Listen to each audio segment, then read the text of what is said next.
Welcome to today's Explainer. We're diving straight into a totally wild, high-stakes corporate case study. And honestly, this isn't your typical business story about profit margins or market strategies. No way. This is a deep dive into power, manipulation, and the digital paper trails people leave behind. It's got this intense, almost mysterious vibe to it, where the most boring things, like printer trays and system access logs, actually become the star witnesses. So, buckle up, because we're about to unpack exactly how a toxic system operates and, more importantly, how it gets completely dismantled. Okay, let's dive right into this. The biggest truth doesn't come from the loudest person. It comes from the person everyone forgot to invite. That quote literally hits the nail on the head. It perfectly sets up the vibe of our story. Picture this. It's a completely normal morning at the office. It's so quiet, it's almost deceptive, you know? Soft lighting, the gentle click-clack of keyboards, it all seems perfectly fine. But here's the catch. The trouble was actually brewing in the office way before anyone even clocked in. That morning's silence? It wasn't peace.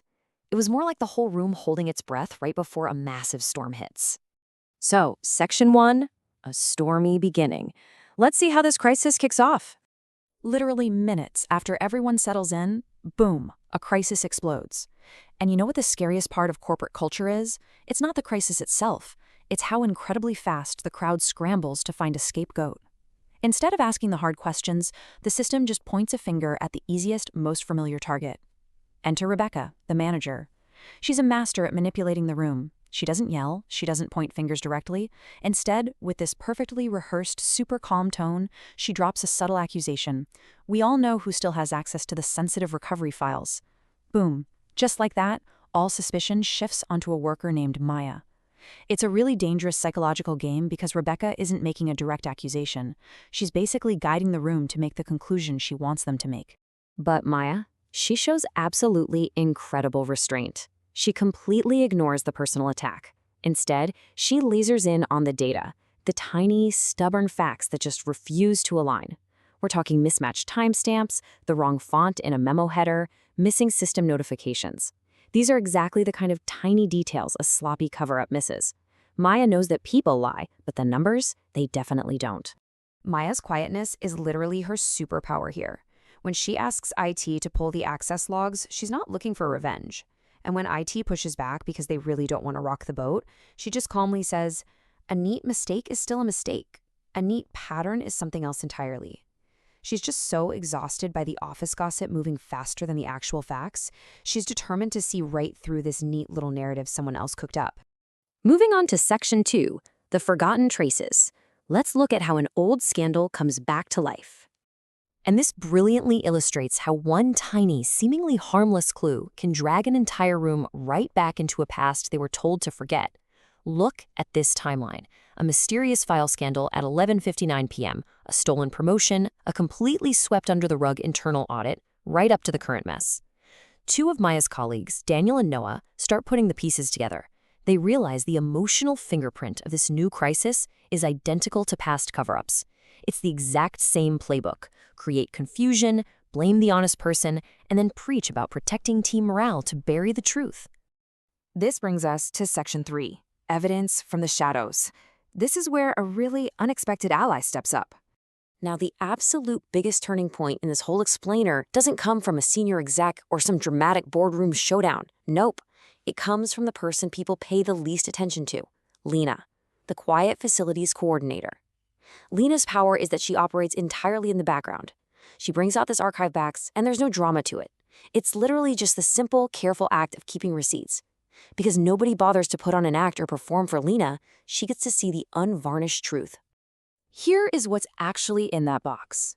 System access logs, building guest passes, timestamps from the print room camera. On their own, pretty boring stuff. But when you line them up, they form this dull gray row of evidence that becomes utterly terrifying to the people who are actually guilty. Why? Because it doesn't just expose one single event. It exposes the entire systematic way this toxic management group has been operating. Now, what's really interesting about this is the specific, incredibly cynical language Noah found hidden in the senior management's archived emails. Contain, stabilize, reset. It sounds super professional, right? But it's actually a totally ruthless 3-step playbook for sweeping scandals under the rug. contain the info, stabilize the staff with lies, and reset so the manipulators stay in power. It is wild. Which leads us to Section 4, the workplace psychological trap.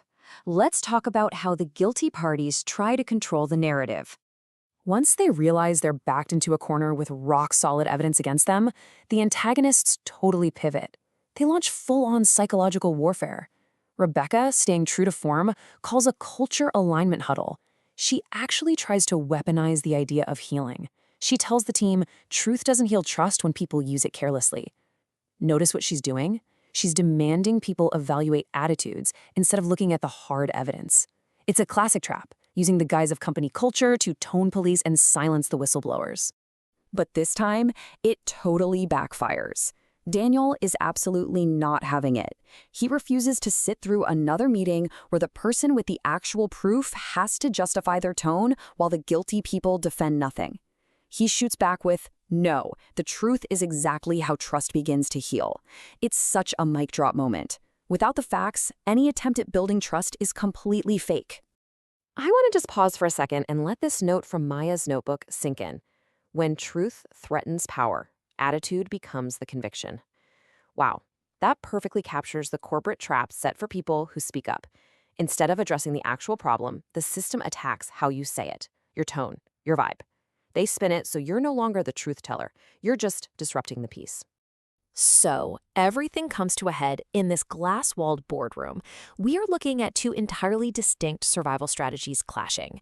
On one side, the power faction, Rebecca and Victor. They're clinging to process, trying to manage perception, and attacking attitude. On the exact opposite side, the truth faction, Maya and Olivia. They are standing firmly on undeniable evidence, integrity, and objective facts. So the crucial point is, when Victor keeps hiding behind company policy, Olivia from HR delivers a sentence that permanently drops the temperature in the room. She says, process without integrity is just choreography. Just think about that. She completely strips away their defense, exposing that these corporate policies are just being used as a shield for bad behavior rather than actually protecting what's right. And that brings us to our final act, Section 5, the final verdict. Let's look at the CEO's intervention. Right at that moment, CEO Claire Morgan walks in, and she completely bypasses the arguing. She doesn't care about the bickering over tone or process. She walks straight up to the screen, looks directly at the undeniable pattern Maya mapped out, and asks one devastating question. Who benefits from every version of this chaos? You could hear a pin drop. Nobody answers because they don't have to. The guilty party is standing right there in the room. Let's move to this breakdown and see how this builds. This right here is what real, systemic leadership looks like. Claire doesn't just give a motivational speech. She takes immediate, operational action. She demands an independent review to wipe out bias. She freezes current decisions to stop the bleeding. She locks down protection for the whistleblowers, and she instantly revokes system access to cut off the manipulators. She proves that fixing a toxic culture requires actual, structural changes, not just empty words.